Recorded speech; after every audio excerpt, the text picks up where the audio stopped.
తమిళ నటుడు హీరో విజయ్ గారు విడాకులు తీసుకున్నట్టు విషయం షాక్ గురిచేసింది. ఎందుకంటే అతను టీవీకే పార్టీ స్థాపించి 2026 ఎలక్షన్లో భాగంగా ప్రచారంలో గెలిపే లక్ష్యంగా ముందరకు బయలుదేరుతున్నారు.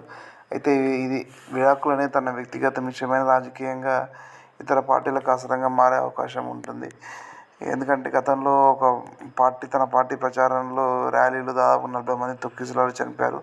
ఆ వ్యవహారం తన పార్టీకి మచ్చగా ఉండిపోయింది. అయితే ఈ వ్యవహారం తనకి వ్యక్తిగత విషయమైన రాజకీయంలో కొంచెం ఇబ్బంది గురవుతుంది. ఎందుకంటే తన భార్య పేరు సంగీత, ఆమె శ్రీలంక చెందిన మహిళ. కాకపోతే వాళ్ళు లండన్లో పుట్టి పెరిగింది. అయితే వీరిద్దరి ప్రేమగా 1999లో వీరు ప్రేమ చేసుకున్నారు. వీరికి ఒక బాబు, పాప ఉన్నారు. ఇటీవల బాబు కూడా సందీప్ కిషన్ డైరెక్టర్ చేస్తున్నారన్న ఒక విషయం న్యూస్ కూడా బయటికి రావడం జరిగింది. అయితే ఈ విడాకుల ముఖ్య కారణం ఏంటంటే విజయ్ గత కొన్ని సంవత్సరాలుగా ఒక నటితో అక్రమ సంబంధం నడుపుతున్నారని, మా మధ్య గొడవకు ఆ వ్యవహారం వల్ల తన మానసికంగా ఇబ్బంది గురి అయినానని ఆమె వ్యాఖ్యానించడం జరిగింది. తనను ఇబ్బంది గురి చేసిన నటి పేరు కూడా చెప్తాను ఆమె బహిరంగ ప్రకటన చేయడం జరిగింది.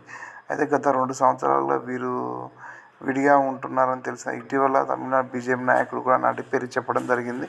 తర్వాత ఆమె గట్టిగా ఆమె దాన్ని ఖండించడంతో ఆయన బయటికి వచ్చి ఆ మాట అన్నందుకు నన్ను క్షమించండి అని ఆయన బహిరంగంగా చెప్పడం జరిగింది.